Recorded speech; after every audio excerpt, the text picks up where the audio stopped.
On est toujours dans ma semaine Gun et aujourd'hui je te parle du deuxième acte de cette saga cyberpunk, le controversé Gun Last Order. Salut, c'est Manga Express, like et abonne-toi si la vidéo te plaît.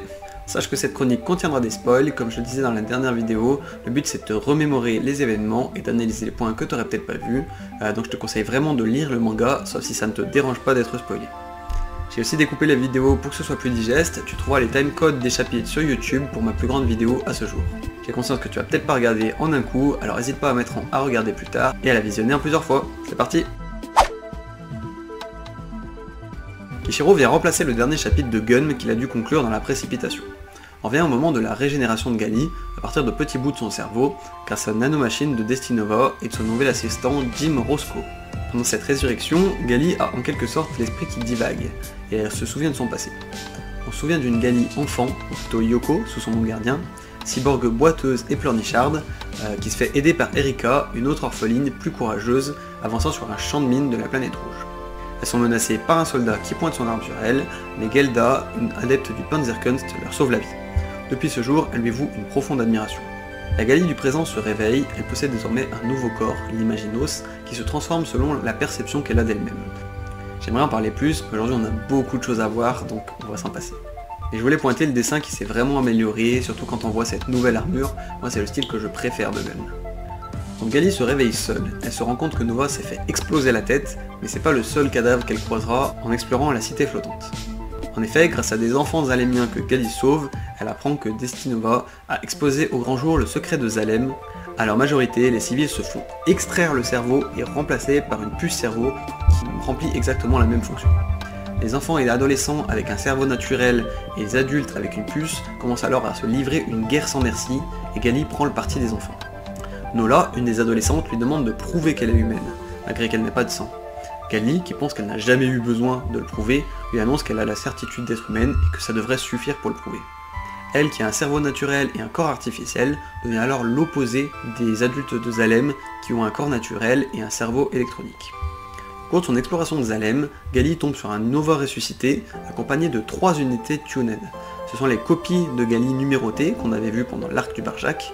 Ici ce sont les numéros 11 et 12, Elf et Zwolf en allemand, qui ont un côté plutôt léger et qui sont là pour un effet comique. Et le numéro 6, je vais le prononcer Zex, désolé je suis pas sûr de ça, j'ai pas fait d'allemand, qui sera très important dans tout Last Order.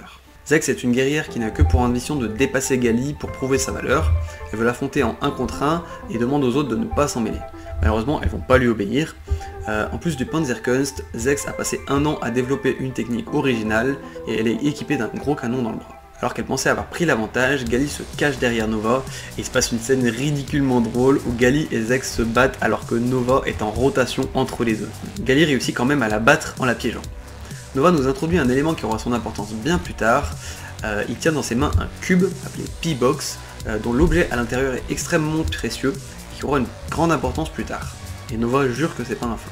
En parallèle, Jim, l'apprenti de Nova, se bat contre les adultes. Enfin pas directement, mais grâce à sa création. Un robot géant qui peut créer de la fumée désintégrante pour empêcher Nova de ressusciter les personnes. Jim transfère son esprit dans ce corps pour quitter ce monde qu'il déteste, au moins il ne ressent plus la douleur. On constate que l'âme n'est qu'un jouet de corps, comme disait Nietzsche, car dans un corps de bébé, Jim a des réactions plus puériles, il voit le monde comme des jouets, etc. En parallèle, on constate que tous les adultes zalémiens ne pensent pas de la même façon. Après que la révolte des adultes ait été calmée, Marge, qui est une adulte raisonnable, et la mère d'une des adolescentes que Gali a sauvée, elle se questionne. Comment ceux qui ont toujours vécu sous le contrôle des machines vont devoir envisager le futur? Gali lui a dit que dans tous les cas, ils devront prendre en compte les habitants de la surface. Notre héroïne va alors affronter le robot de Jim qui détruit tout sur son passage. Gali a du mal avec sa nouvelle armure Imaginos, il y a une sorte de décalage psychique et elle n'arrive pas à sortir son plasma. Elle repense à l'époque où elle devait marier les paradoxes. Comme l'âme de Damas, elle doit allier la rigueur et la souplesse, le bien et le mal. Gali, elle nous sert une magnifique métaphore. Elle se demande si elle est qu'une lame émoussée, ou au contraire une lame qui était trop aiguisée et qui en est devenue fragile. Heureusement, elle réussit quand même à battre Jim grâce à son plasma qu'elle a débloqué et à sa maîtrise des ondes et du chi. Dans le dessin, on peut la comparer à une gymnaste, elle fait des poses qu'on peut admirer, même si certains combats sont très dynamiques. Par contre, on arrive à un problème de Last Order. Si je prends la page 14 du tome 2, on a des explications pseudo-scientifiques incompréhensibles, des notes de pas de page sur plusieurs pages d'affilée. Je préfère limite qu'on me dise ta gueule c'est magique plutôt qu'on me prenne la tête pour rien entre guillemets. On se rend compte, s'il y avait encore besoin de le préciser, que Gali ne fait pas le bien, mais qu'elle agit égoïstement pour ne pas avoir de sentiment de culpabilité. C'est bien illustré quand, pour sauver le cerveau de Lou, elle aurait été capable de tuer tous les Alémiens. C'était un dilemme de Nova, mais cette histoire de cerveau de Lou va entraîner toute la suite des éléments. Pour rappel, Lou c'était l'opératrice qui assistait Gali lorsqu'elle était tuned, et elle a été remerciée pour avoir désobéi, son corps étant réduit en soupe primordiale. Malgré ça, à 19 ans, le cerveau de Lou a été envoyé sur Geru, donc Gali va tout faire pour la ressusciter, même si la Lou qui sera recréée n'aura aucun souvenir de Gali. Après lui avoir laissé un moment de réflexion, Nova embarque Gali ainsi que Zex et les jumelles Elf et Wolf dans l'ascenseur spatial qui relie Geru à Zalem. À leur arrivée, personne, mais Gali détecte un danger. Aga Mbadi apparaît alors. C'est le premier ministre de Geru et l'opposé des ennemis qu'on a pu voir jusqu'ici. Il est humain, sans modification cybernétique, grand, calme, à la peau noire. Ses techniques sont d'un genre totalement différent, comme on verra après, et il est très charismatique. Il souhaite la bienvenue à Nova, car il est une expérience réussie.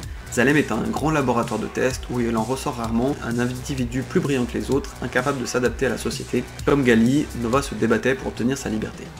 Comme Nova est un peu trop curieux, Mbadi l'emprisonne avec son pouvoir et expulse tous les autres dans l'espace, puis vole la puce cerveau de Nova pour l'implanter dans son propre cerveau, d'où il tient son surnom Trinidad avec 3 puces cerveau. Gali a essayé de se battre mais n'a rien pu faire, et maintenant ils vont s'écraser sur Terre sans pouvoir rien faire. Ça aurait été la fin de l'aventure si Ping ne les avait pas rattrapés.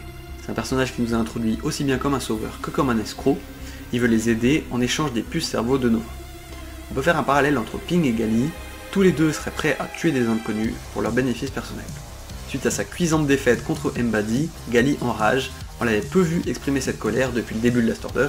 On découvre l'asile des robots, un lieu de Geru inconnu de tous, car les robots sont situés dans la coque entre les zones habitées et l'espace. Rando Num Num est leur roi, il est le reflet de la peur des autres de Ping, après avoir perdu ses amis et sa raison de vivre, car il a été sauvé par Melchizedek, l'intelligence artificielle de Geru.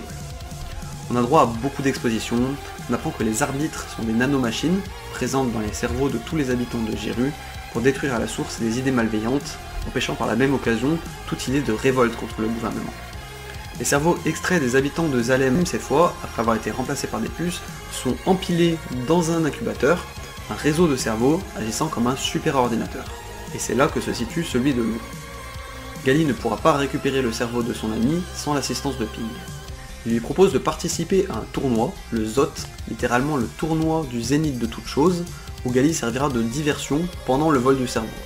Retiens-le bien parce que c'est un arc tellement long que j'en avais oublié l'objectif principal. Ping pirate les caméras d'une réunion au sommet entre les grandes puissances planétaires.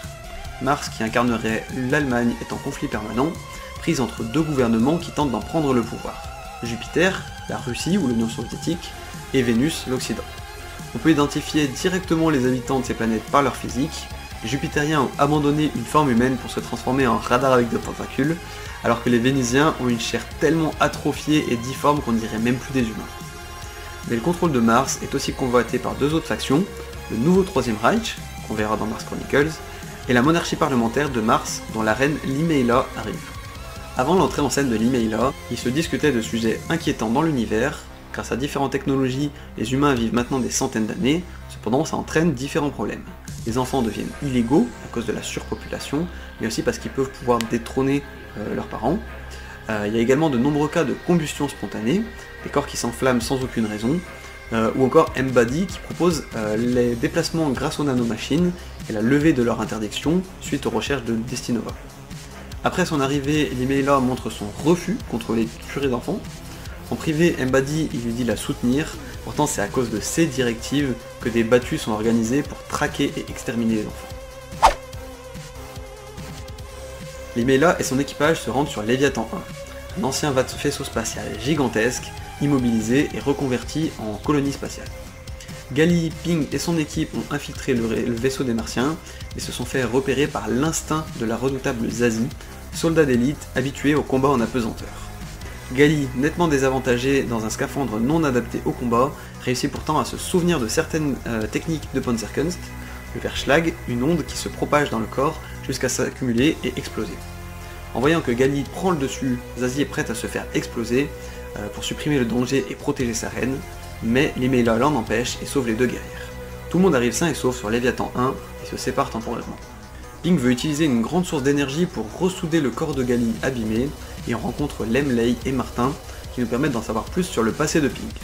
C'était un hacker de génie qui a voulu faire un coup d'état contre le Ladder, le gouvernement de Geru, et c'est lui qui a exposé au grand jour le principe de mathusalisation en luttant à distance contre Mbadi. Pour ça, la plupart de ses amis ont été massacrés et il a dû vivre isolé et caché pendant une centaine d'années au milieu des robots. Aujourd'hui, il considère qu'il a été naïf et il est cynique. Une fois son corps réparé, Gali se promène dans Léviathan 1 et sauve un enfant, mais en le ramenant à la police, Zazie lui fait comprendre qu'elle l'a condamné car il va retourner dans une école d'enfants soldats.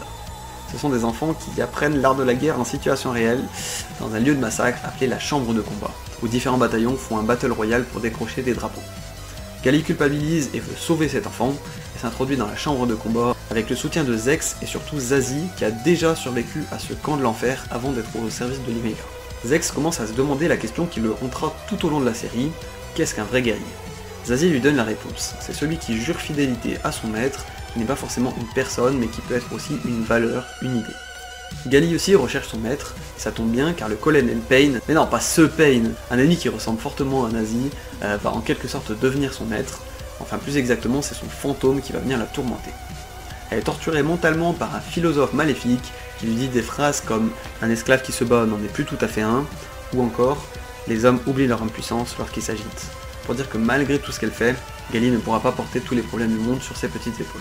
Malgré ça, elle prend des décisions à son échelle, Zazie et elle vont tenter de capturer tous les drapeaux de la chambre pour laisser 2 semaines de répit aux enfants qui y participent. On a la première apparition de Toji, un karatéka qui participe dans la chambre de combat en tant qu'échauffement pour le ZOT, le plus grand tournoi de l'univers. Il ressent la présence de Gali pendant qu'il compète devant un drapeau. Toji et ses 2 sous-fifres font connaissance avec les fusils de Zazie et la lame de Damas de Gali qu'elle a réussi à créer à partir de son bras.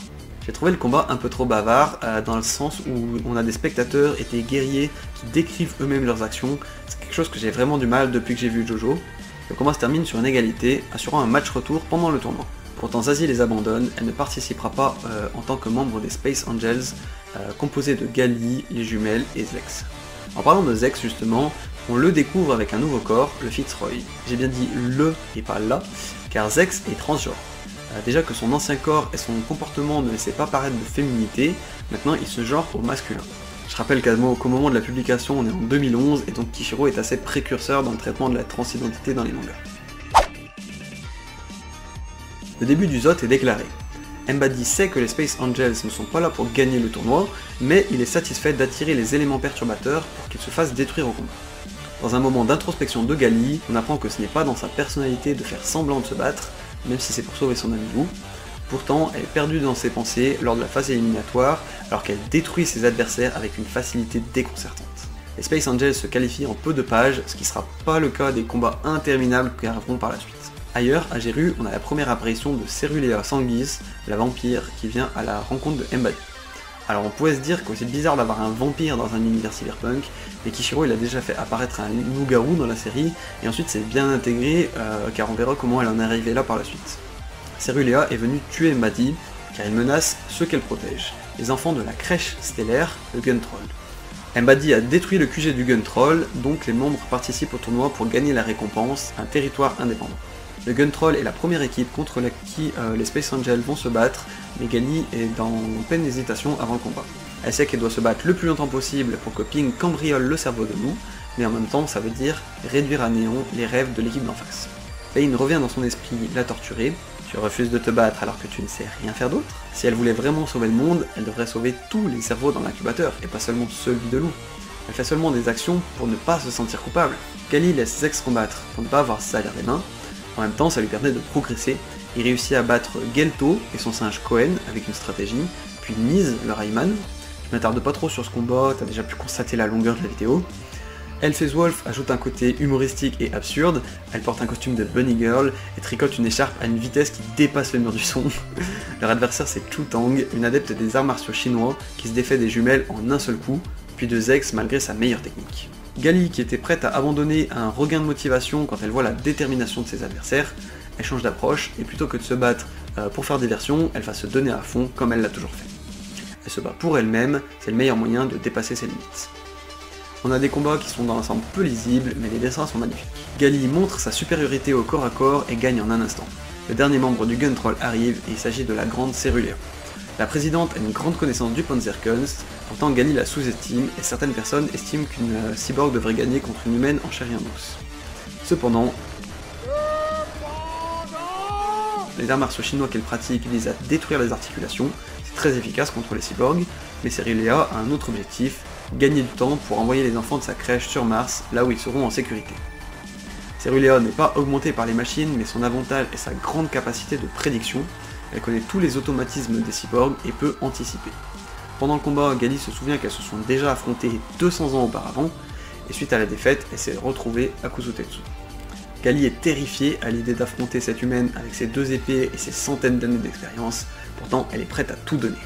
Cerulea cherchait quelqu'un capable de se libérer de son destin. La doyenne laisse la victoire à Gali et lui remet un objet précieux, car elle pense que Melchizedek l'a mis une nouvelle fois sur son chemin pour une bonne raison. Elle sait qui est Ping, et ce qu'il veut faire, et l'objet qu'elle lui a donné, le Fata Morgana, aura une importance capitale plus tard. C'est ainsi que l'équipe des Space Angels passe le premier tour, et Cerulea réussit à simuler sa mort et à s'échapper.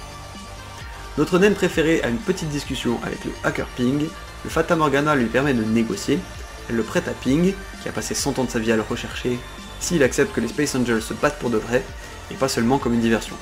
Et il est obligé d'accepter, car le Fata Morgana va grandement l'aider pour le piratage de Melchizedek. Et celui qui va assister Ping, c'est Destinova, qui fait son retour, sous la forme d'un portable qui contient sa puce cerveau. Le deuxième tour du tournoi va faire affronter Elf et Zwolf contre une équipe avec des pouvoirs plus chelous les uns que les autres. Je vais pas en parler parce que ce qui se passe en parallèle est beaucoup plus intéressant. Juste une parenthèse sur Zex qui a son armure Fitzroy optimisée qui lui permettra de nouvelles attaques destructrices comme l'Expand Punch. De son côté, Gali ne participe pas au combat car elle est en pleine mission d'infiltration pour récupérer le cerveau de l'eau. Elle se pose de multiples questions sur Cerulea, le Fata Morgana, Melchizedek, le super ordinateur.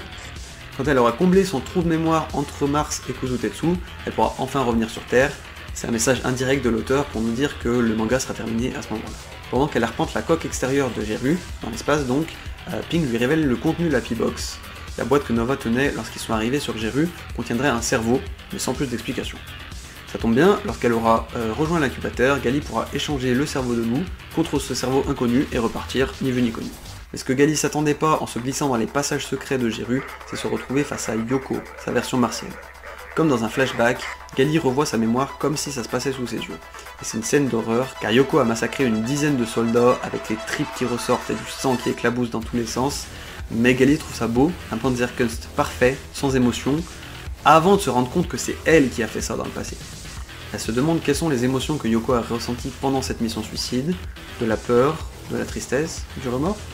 En continuant, elle tombe sur Zweikro, un autre pratiquant du Panzerkunst sous les ordres de Mbadi.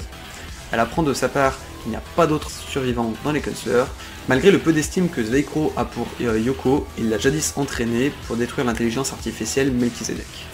Yoko avait détraqué la Super IA, ce qui a coupé les communications avec Zalem, et Cerulea Sanguis l'a battue dans un duel alors qu'elle aurait dû s'auto-détruire, ce qui aurait dissimulé les preuves de l'implication du Panzerkunst dans cet attentat terroriste. Les grandes puissances Jupiter et Vénus se sont alliées pour l'extermination de la colonie martienne. Gali a été condamnée à brûler en tombant à grande vitesse sur la Terre. Je suis Jeanne d'Arc. Au passage, ça change la fin avec le Smiling Man qui la jette. Même malgré ses regrets en tant que Yoko, Gali prend dans ses bras celle qu'elle a été et l'accepte avant qu'elle ne disparaisse, dans une scène qui a peut-être influencé Naruto. Malgré ses bombes et ses techniques d'invisibilité, Zweikro est surpris de la puissance de Gali qui a réussi à la battre, sans pour autant arriver à le tuer. Il s'enfuit et retourne au pied de Mbadi, littéralement. Dans une visualisation de son esprit, Pain propose à Gali de tout abandonner et de retrouver ce qu'elle aime. Elle est tentée, mais sa personnalité fait qu'elle ne peut pas revenir en arrière, sa seule possibilité c'est d'aller de l'avant. C'est parce qu'elle ne connaissait pas les conséquences de ses actes qu'elle a hésité devant Melchizedek, et aujourd'hui elle réalise un enlèvement en toute connaissance de cause, car c'est elle qui a créé le plan. Gali entre dans le cyberespace, la représentation de l'intérieur de Melchizedek, et accède à des souvenirs. C'est maintenant qu'on commence un très long hors-série. On va remonter le temps pour visionner comment on est arrivé d'une époque moderne jusqu'à Kuzutetsu. La décharge, Zalem, puis Geru et les colonies sur deux planètes. Perso j'ai beaucoup aimé cet arc qui fait la genèse du monde, même si il fait vraiment à part dans l'œuvre et qu'il aurait peut-être mérité un spin-off indépendant. Dans les alentours de 2050, une tempête magnétique du soleil touche à la Terre, suivie d'une météorite qui fit s'élever la poussière dans l'air. Suite à ces nuages, la chaleur du soleil n'arrivait plus à arriver à la surface de la Terre, ce qui plongea la Terre dans un hiver permanent. On se retrouve dans une histoire influencée par le film Highlander. Environ 10 ans après la catastrophe, un groupe de vampires, ou Konya comme ils préfèrent s'appeler, erre à la recherche de nourriture. Ce groupe est composé de Vilma, qui se fera appeler plus tard Cerulea Sanguis, Victor Byron, son amant et le chef du groupe, un aveugle, un cow-boy et un lépreux. Pas besoin d'en dire plus sur eux, de toute façon on n'en parlera pas beaucoup. Ils sont au sommet de leur forme puisqu'ils profitent du peu de soleil alors que l'humanité a commencé à dégénérer et régresser. Un jour, Vilma tombe dans une crevasse formée par la neige, elle se fait secourir par des humains, le jeune John Farrell et son père, le médecin Corinne Farrell. Vilma se laisse attendrir par la gentillesse de ses rescapés, qui se cachent pour survivre et tentent de faire perpétuer la science jusqu'à ce que la planète redevienne habitable.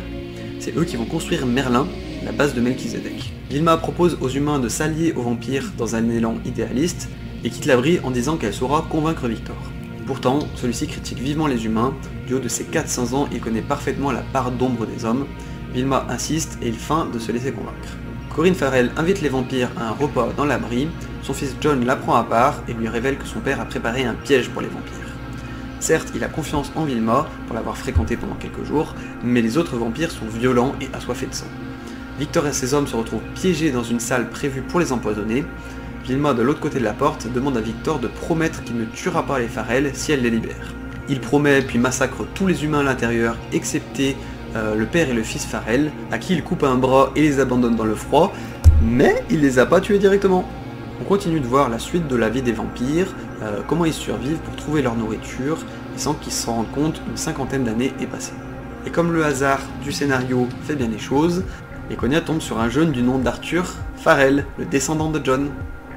Contrairement à la gentillesse de son grand-père, Arthur est caractérisé par son insolence. Il demande à Vilma de l'accompagner seul jusqu'au chevet de John, sur son lit de mort. John demande à Vilma d'accompagner ses descendants, et à Arthur de faire redémarrer Merlin, le super-ordinateur capable de prédire le futur. Arthur se fout de cette vieille machine, mais pour lui c'est un symbole d'espoir, tourné vers le ciel et l'espace. Vilma se retrouve avec le dilemme de faire cohabiter humains et vampires, ou alors de se détruire mutuellement. Et cette question va vite se résoudre quand Victor va mordre et causer la mort d'Haruka, la fiancée d'Arthur. Le problème c'est qu'on peut pas trop ressentir de la pitié pour elle parce que malheureusement on la connaît à peine, et on va peu être triste dans Gun en général, c'est quelque chose qui est assez dommage.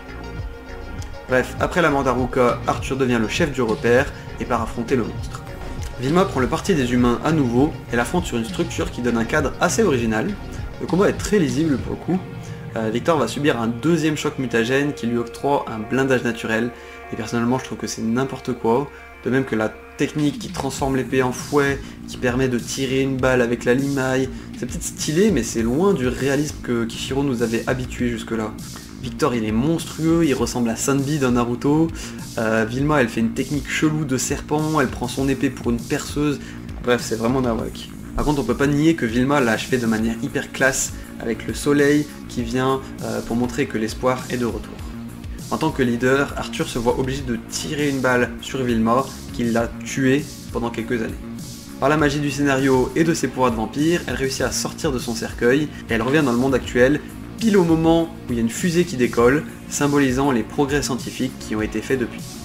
En émettant dans la ville de Star City, près de la ville de Columbus aux États-Unis, 47 ans après la défaite de Victor, Arthur a fondé cette ville qui deviendra bien plus tard Kuzutetsu, avec en son centre la tour Melchizedek, évolution du super-ordinateur Merlin.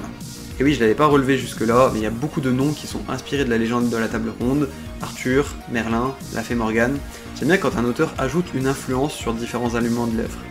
Bref, on revient sur Arthur Farrell, le vieil homme qui est l'icône de la ville à la fois vénéré, mais également menacé, car progressivement ses ambitions ont fait de lui un dictateur. Il est prêt à tout sacrifier pour coloniser l'espace, et il assume le rôle de tyran, car il veut absolument éviter la fin de l'humanité si jamais il y a une autre météorite qui impacte la Terre. Vilma pèse le pour et le contre et choisit de protéger Arthur dans l'ombre. Suite à des expérimentations sur les humains qui tournent mal, le but étant de les congeler pour le transport interplanétaire, des émeutes violentes éclatent. Vilma sauve la vie de Tiger Sauer, un bébé qui deviendra plus tard le créateur du Panzerkunst. On peut dire qu'à la fois Vilma est celle qui a tué Gali, et également celle qui l'a sauvé en lui permettant d'apprendre l'art martial martien. Arthur convoque Vilma et lui présente son projet de ville volante, Zalem, relié par l'ascenseur spatial à Geru pour se rapprocher toujours plus des étoiles. Il sait que c'est un projet risqué et qu'en faisant ça, il appauvrit les habitants de la surface, mais il a dédié sa vie à ce choix difficile qu'il a pris en toute connaissance de cause. Arthur confie le Fata Morgana à Vilma, le programme qui permet de réinitialiser Melchizedek si jamais des personnes mal intentionnées en prennent possession. Ce sera à elle de donner l'ordre ultime pour l'arrêter, le Last Order. Avant de reprendre les combats du Zot, on a encore une digression. Encore. Ça fait beaucoup là, non? Sur Zalem. Non seulement Destinova y apparaît, qu'on appelle Nova X, parce que oui, on va avoir plusieurs Nova en vivant en même temps, mais également Marge sur Zalem et Chaos à la surface qui prennent contact pour unir les deux villes. Nova met son grain de sable en disant que Geru et les autres planètes sont leurs ennemis et qu'ils doivent devenir une cité indépendante. Kishiro nous met un petit rappel sur les combats qui se sont déroulés jusque-là, qui est vraiment bienvenu après 300 pages de hors-série. Enfin surtout au moment de la publication, parce que quand j'ai fait un marathon, comme je l'ai fait, on peut dire que j'avais binge-watch les 12 tomes en une semaine, ça reste suffisamment clair dans ma tête. Mais sinon on pourrait avoir un petit peu oublié. Zex solo l'équipe adverse en 1 contre 5 easy, en quelques pages c'est plié. Retour sur Gali, avant de voir le passé avec la création de Melchizedek avec John et Arthur Farrell, l'héroïne pensait que le système avait été créé pour de mauvaises intentions, et que mettre son poing dans la gueule du créateur suffirait pour tout régler. Elle était bien naïve. Vilma confie le destin du monde à la rebelle qui est incapable de s'adapter à ce monde, mais Gali n'accepte la responsabilité que de ceux dont elle est capable de changer elle-même. Au passage, Gali dans le cyberespace, elle est dans un style numérique épuré que je trouve magnifique. On est sur une forte influence de Tron. On a un combat virtuel un peu nul entre Ping et Mbadi dans le monde virtuel, mais qui a des conséquences dans la réalité, où Ping est gravement blessé et a failli en mourir. Et là, on assiste à l'arrivée d'un des personnages emblématiques de Gum Last Order, l'incroyable Zeka, qui se foutait royalement du Zot et qui est venu exprès pour Zex. En effet, le guerrier a quasiment la même armure Fitzroy que notre jeune Zex, moins perfectionné, mais avec des centaines d'années d'expérience en plus. C'est un personnage qui est loin d'être bon, il est vulgaire, macho, insensible, mais il va devenir un maître pour Zex, représentant la virilité, là où Vilma représenterait plutôt la féminité avec sa beauté et sa tendresse. Zex admire la philosophie de Zeka sur la vraie force, mais ne se laisse pas impressionner. En constatant que Zex est loin d'exploiter le corps Fitzroy à son plein potentiel, Zeka joue avec lui et lui propose un petit défi, ce que Zex va réussir. Pour le récompenser, il lui donne un petit indice pour s'améliorer. Gali retrouve enfin l'incubateur de cerveau dans la réalité. Un autre Nova fait son apparition. Après le Nova portable avec Ping et le Nova X sur Zalem, c'est désormais Supernova qui doit faire face à Gali. C'est le Nova original qui était avec Gali quand ils sont rencontrés Mbadi pour la première fois, mais l'homme à la coupe afro, c'est désormais allié du directeur de Geru. Et ce Supernova s'est fait implanter une deuxième puce cerveau. Lenny révèle à Gali que les soldats de Geru attaqueront Zalem à la fin du Zot, donc même si Zali vole le cerveau de loup, son ami n'aura pas d'endroit où vivre, donc elle est obligée de gagner le tournoi pour mettre à l'abri ses proches. Gali veut procéder à l'échange du cerveau de la P-Box contre celui de nous dans l'incubateur, et là il va y avoir une révélation qui va la bouleverser. En réalité c'est son propre cerveau qui est dans la boîte, et elle a une puce cerveau dans le crâne. Donc depuis le début de Last Order, elle a plus rien d'organique dans son corps, elle n'est littéralement plus humaine, malgré les discours qu'elle déclamait à Zalem. Payne réapparaît dans son esprit pour la traumatiser, Gali accepte de se séparer de son cerveau, puis Payne lui fait regretter immédiatement, car son cerveau organique est son unique lien avec ce qu'elle aime. Vu que l'armure Imaginos est la représentation de son état psychique et qu'elle a l'impression d'être détruite de l'intérieur, son corps se décompose en quelques secondes. Et heureusement, quelques pages plus tard, on voit que sa puce cerveau a été sauvée et récupérée par les robots de Geru, et en particulier leur roi, Rando Num Num. Grâce à Melchizedek, le Fata Morgana et le souvenir de ses proches, Gali ne meurt pas totalement. Retour sur le tournoi. Cette fois-ci on ne voit pas les Space Angels, mais Toji, le karatéka que Gali a rencontré dans la chambre de combat. Celui-ci va devoir se battre contre l'Anormalie, le monstre qui se bat avec sa tub qui a vraiment été critiqué. Je sais pas ce qui est passé dans la tête de Kishiro et des gens qui ont validé cette idée, mais c'est vraiment chelou. Bon, pour la petite histoire, Vénus s'est fait recouvrir par des cellules Berserker qui sont multipliées à l'infini, les mêmes cellules que l'armure de Gali et qui ont provoqué le monstrueux Zapan. Et de cette soupe primitive est née l'Anormalie, la première créature inorganique. Supernova annonce la mort de Gali, ce qui déstabilise Toji qui est en mauvaise posture contre l'Anormalie. Zeka arrive sur le terrain, il repousse l'Anormalie facilement et fait la leçon à Toji en lui disant que le karaté sert à la destruction. C'est une différence de philosophie avec Toji qui considère que ce n'est pas seulement ça. Toji demande à Zeka de prouver qu'il est bien le rival du maître fondateur de son école, et en un coup, Zeka fait passer son pouvoir à travers Toji et détruit l'Anormalie. À cette occasion, Toji voit la lumière, enfin plus exactement son maître Tunpo, baigné dans la lumière comme un Bouddha. On voit un flashback de Tunpo et Zeka quand ils étaient jeunes.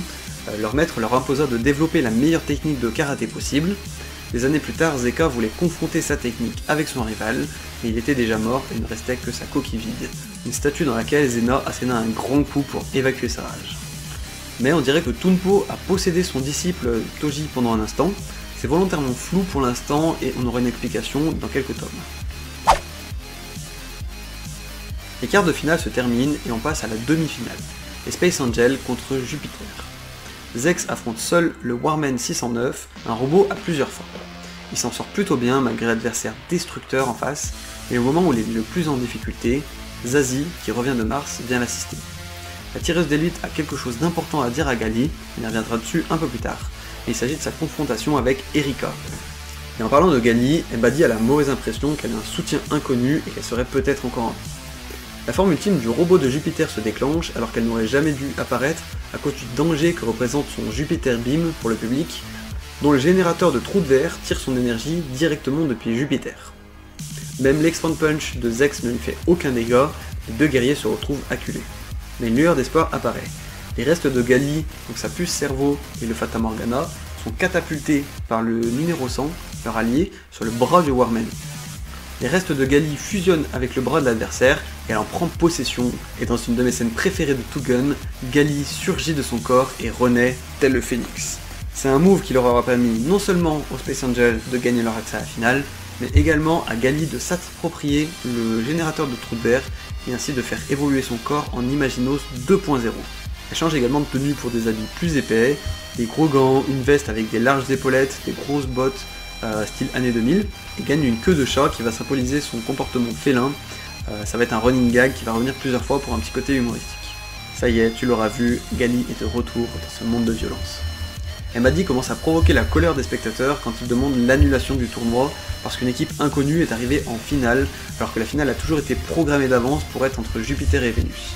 Il veut la détruire directement en personne et récupérer le Fata Morgana. Supernova à ses côtés veut récupérer la puce cerveau de l'héroïne, mais notre Gali pleine d'orgueil de ses nouveaux pouvoirs ne peut pas se faire pirater et détruit la main de Embady tout en repoussant Supernova. Elle provoque ainsi l'infiltration de nanomachines dans les soldats autour, mais ça je trouve ça un peu trop cheaté. On a un discours intérieur de Embady, alias Trinidad, qui montre à quel point il est imbu de lui-même. On voit enfin son passé, comment il est passé de héros de la galaxie, non pas eux, à dictateur de la Terre, alors qu'il poursuivait sur Pluton le docteur Vallès, un Zalénien, ils se retrouvèrent tous deux dans une situation où ils allaient mourir. Vallès a testé Embady, malgré qu'il ait encore des émotions, c'est le seul qui mérite de tuer Vallès. Il lui demande d'implanter sa propre puce cerveau à l'intérieur de son crâne, c'est le seul moyen pour eux deux de s'en sortir. Il devient ainsi un surhomme et utilise la puissance de 2 cerveaux pour trouver une solution et survivre. Mais en faisant ça, il ne connaîtra plus la limite entre le bien et le mal. On peut peut-être reprocher les parenthèses de l'auteur qui sont pas indispensables à l'histoire principale, mais en tout cas on peut pas reprocher un manque de développement. On connaît le passé de pratiquement tous les personnages importants, Embady, Ping, Zeka, Cerulea, même dans la première partie Ido, Chaos, etc. Allez, on va continuer avec la deuxième demi-finale du ZOT, l'amicale du karaté contre Vénus. Zeka annonce reprendre le contrôle du ZOT, et Embady est contraint de devoir promettre comme récompense Zalem et Kuzutetsu comme pays indépendants pour les gagnants. Contrairement à la plupart des peuples qui s'améliorent grâce aux machines, Vénus a uniquement développé la bio-ingénierie, c'est-à-dire des armes vivantes, des modifications des organes, etc., qui a un côté assez repoussant.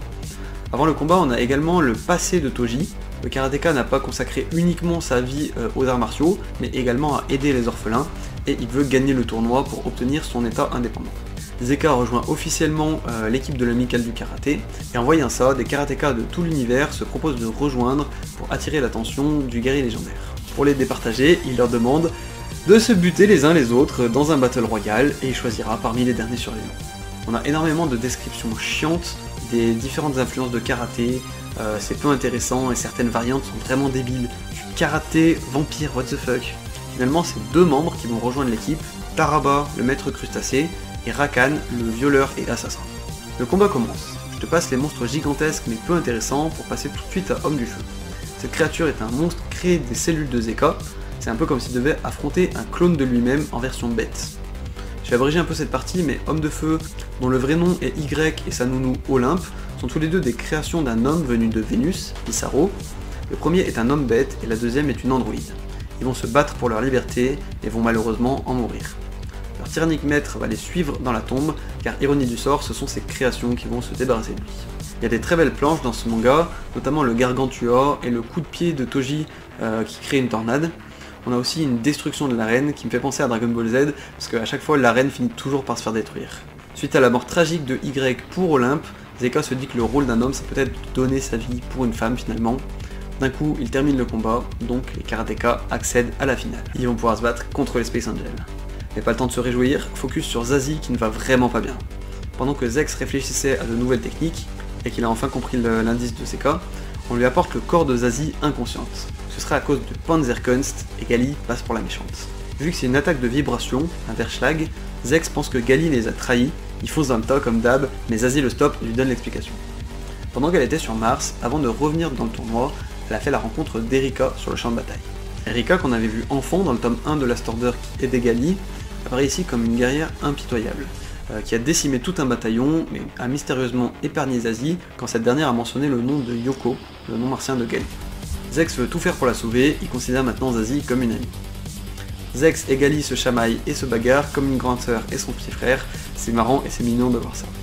Par contre, comme le Verschlag de Zazie va très rapidement lui exploser la tête, Gali prend un pari risqué.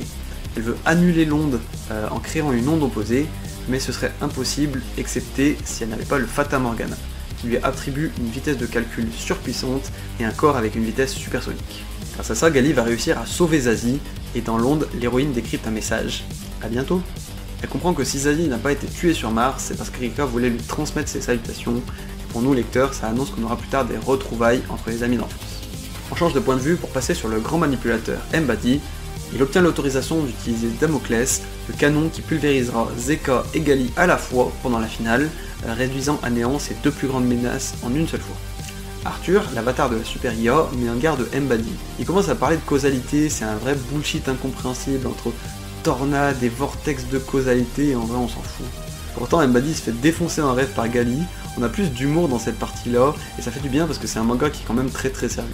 On a une impression de vacances parce que Kishiro se relâche sur les dessins et sur le ton un peu plus léger avant la finale. Mais encore une parenthèse avant la finale, cette fois on a un petit retour sur Koyomi, Chaos et Vector Akuzutetsu, qui annonce que l'ange de la mort, la reine du motorball, se bat pour eux dans l'espace, pour l'indépendance de Zalem et la décharge. Tous les regards sont sur la Space Angel, les personnages secondaires assistent au match, on a l'impression qu'il va se passer un match de grande ampleur pour cette finale du SOT. Ce match va se dérouler en 3 duels. Gali va affronter Toji, contre qui elle avait une revanche à prendre, Zex se battra contre son maître Zeka, et Zazie se retrouve contre Rakan. On alterne fréquemment entre les 3 points de vue, je vais essayer de te décrire ça de manière claire mais c'est pas simple. Gali est devenue parfaitement à l'aise avec son armure Imaginos 2.0. Elle parvient à anticiper les coups maintenant et n'a aucune difficulté contre Toji. Il va quand même se battre pour son honneur jusqu'à la mort malgré ses faibles chances de gagner. Zex quant à lui essaye sa nouvelle technique contre Zeka, il met sa lame en rotation autour de lui, un peu comme le tourbillon divin du Hake de Neji dans Naruto.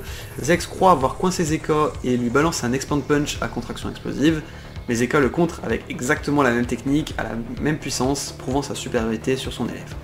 On passe maintenant sur le combat de Zazie contre Rakan, un combat extrêmement technique entre une tireuse d'élite et un cyborg équipé pour renvoyer les balles.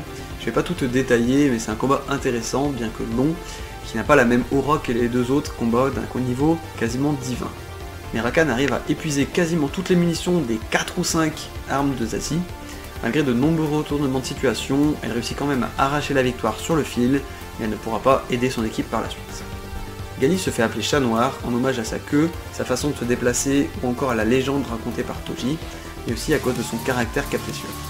Alors qu'elle affrontait le cyborg karatéka, Jupiter complote pour la mort de Gali pour se venger de l'attaque de Nanomachine qu'elle a causée sans faire exprès. Pendant que Gali s'amuse et teste ses techniques, Toji reprend du poil de la bête. Retour sur Zex et Zeka.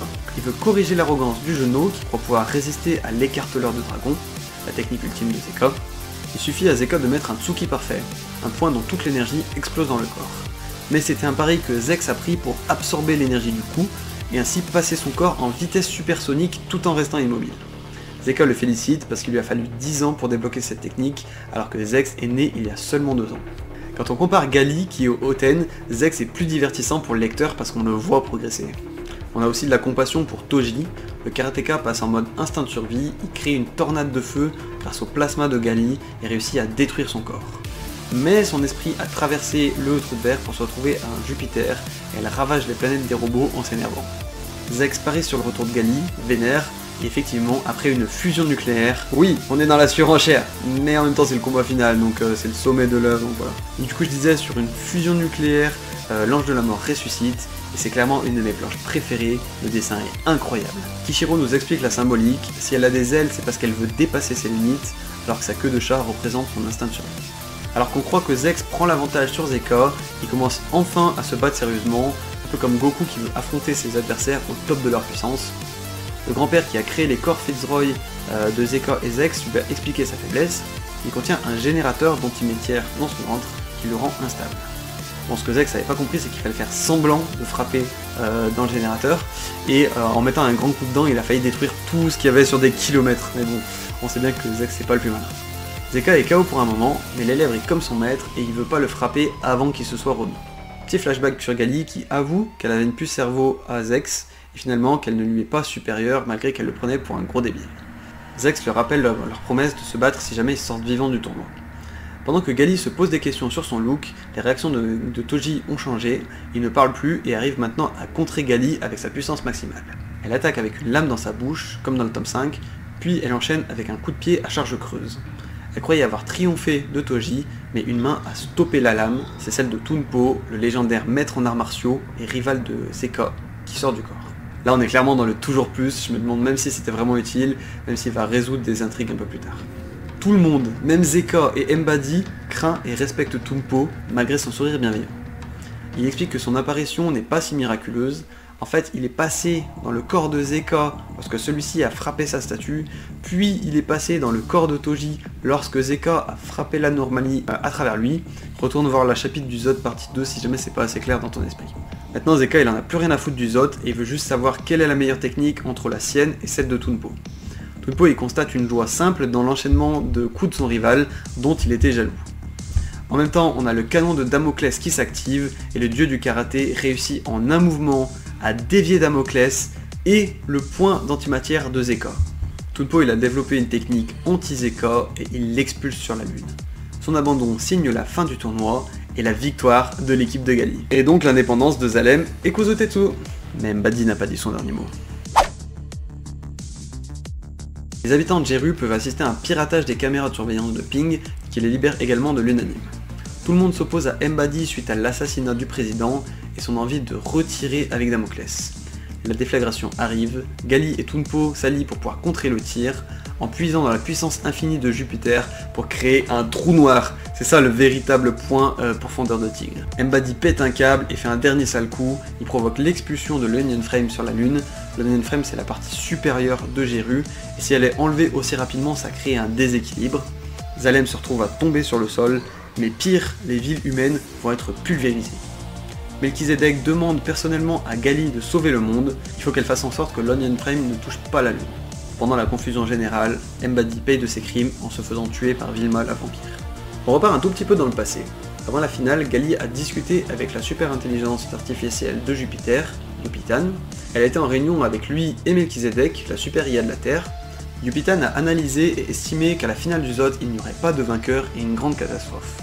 Mais Melchizedek le provoque en disant qu'il n'a pas vu le même avenir et qu'ensemble ils peuvent le modifier. Il propose conjointement à Gali de devenir leur espionne qui protège l'univers à l'insu des gouvernements terrestres et jupitériens.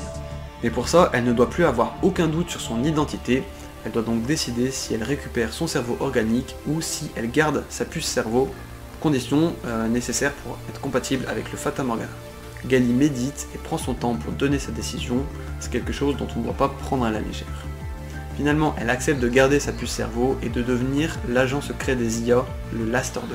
Oui, c'est le titre! Et du coup, je pense que Kishiro il était pas sûr de ce qu'il voulait faire avec ce titre, parce que ça désigne deux choses. D'un côté, comme les New Order étaient les soldats de Jeru, elle est le Last Order, la dernière guerrière nécessaire pour la paix dans l'univers, mais également le Last Order, c'est le dernier ordre donné par le Fata Morgana pour arrêter Melchizedek, enfin même si elle le dit pas directement dans le chapitre 57, mais c'est la traduction en anglais. Si quelqu'un a des explications pour m'éclairer, je le prendrai avec grand plaisir.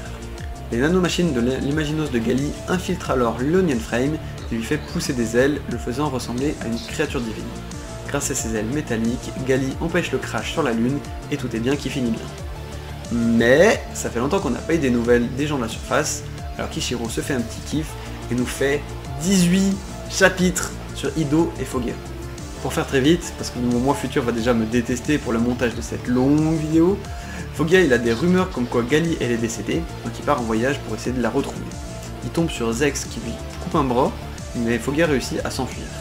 Il tombe sur Ido qui lui installe un bras mécanique, mais comme les rumeurs font croire qu'Ido est en réalité Destinova, leur petit village se fait détruire, d'ailleurs l'assistante Keina donne sa vie pour protéger le médecin.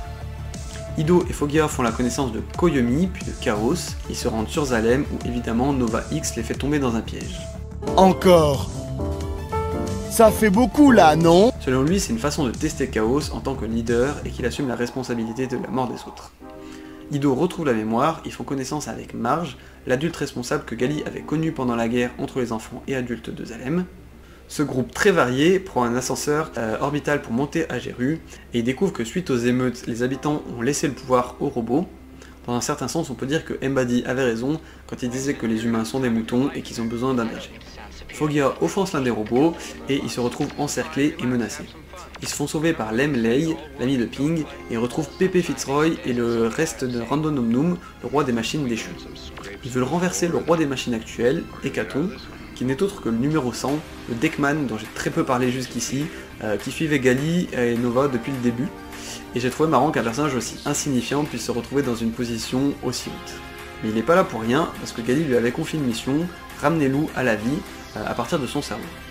On a un dernier combat pour le fun, le mini Zex contre les jumelles Elf et Wolf, un espèce de baron d'honneur, pour qu'on ait pu revoir tous les amis de Gali avant la fin. D'ailleurs il est passé où Zex? Finalement, Foggia et Lou, qui est vivante car elle a été régénérée, attendent devant un caisson où cette fois c'est Gali qui a été recréée à partir de son cerveau. Mais c'est une deuxième Gali 100% naturelle, faite pour être aux côtés de Foggia, alors que la Gali 100% robotique va continuer d'œuvrer pour la justice et ne connaîtra malheureusement jamais une vie simple avec l'amour de sa vie. Bon, comment conclure cette vidéo? On a eu un premier acte court, intense et presque sans faute avec Gun. On est dans ce deuxième acte beaucoup plus long, voire trop long, avec un dessin qui s'est grandement amélioré, des ennemis what the fuck, des personnages travaillés, des longues parenthèses, de l'introspection, des causes importantes comme la transidentité ou le massacre d'enfants, qui font de ce Last Order à la fois une série géniale, généreuse, mais qui peuvent aussi provoquer de la confusion, prendre la tête avec des informations inutiles. La première lecture peut paraître difficile, surtout comme moi je l'ai vécu avec un double tome tous les 3 mois environ, mais ma deuxième lecture en une grosse semaine m'a été beaucoup plus fluide. C'est pour ça que je me dis que cette vidéo peut avoir un intérêt, si jamais tu veux revoir ce qui se passe dans les grandes lignes, sans pour autant te taper quasiment 20 heures de lecture, avant de repartir sur Mars Chronicles, dont le tome 10 va sortir le 19 février 2025 en France. En parlant de Mars Chronicles, ce sera le sujet de la vidéo qui va sortir dans quelques jours. Je te rassure, elle sera pas aussi longue que cette vidéo que tu viens de voir, puisqu'il y a moins de chapitres sortis à ce jour. Si t'avais pas vu passer l'info, Mars Chronicles va se terminer avec le tome 11 et Kishiro va sortir une dernière série en 2025. Si cette vidéo t'a plu au point de vouloir me soutenir, j'ai mis en place un Tipeee où tu peux me donner ce que tu veux, ça soutiendra les prochaines vidéos et futurs projets comme les box manga que je vais lancer, ça m'aidera aussi à avoir un meilleur matériel et puis tu auras la satisfaction d'aider un petit créateur passionné. Après je comprends que dans le contexte actuel c'est difficile, donc tu peux toujours me soutenir gratuitement via les likes, les commentaires et t'abonner si c'était toujours pas le cas. Merci infiniment d'avoir suivi la vidéo jusque là, si c'est le cas tu peux commenter Plasma dans les commentaires, et je te dis à très vite pour la dernière vidéo de ma semaine de Gun. Ciao!